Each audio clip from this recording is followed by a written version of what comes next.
One thing is certain.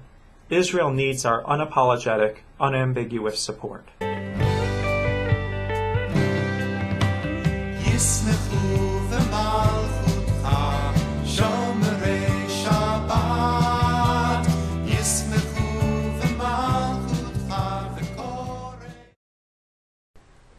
I've just come back from a congregational trip to Israel, and it was phenomenal.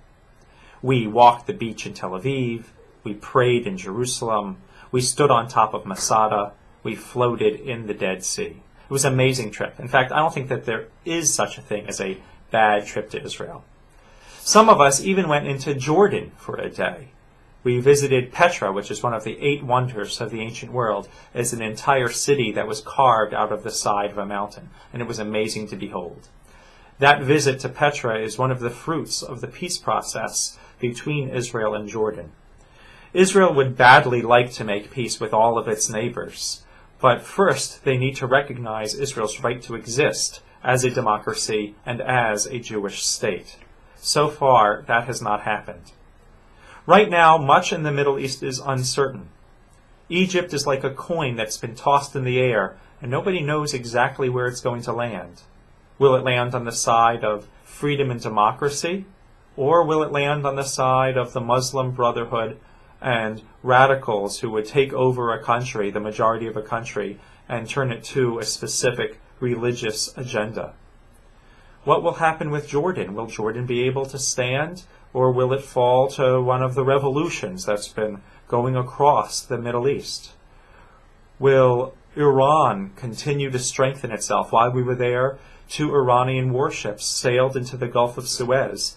Now that Egypt has fallen, its government has fallen, it now has put warships in there which it never would have been allowed to do before.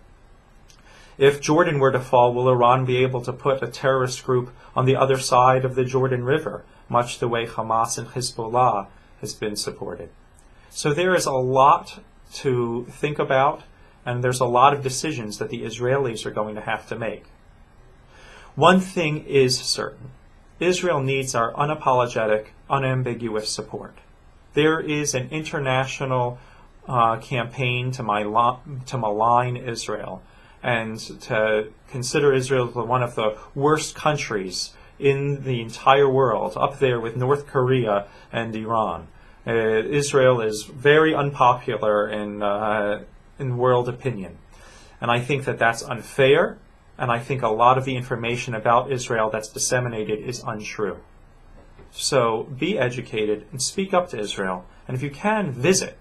I'm going back again, and I will always continue to go back and support Israel, because there really is no place like it on earth, as a democracy and as the Jewish state.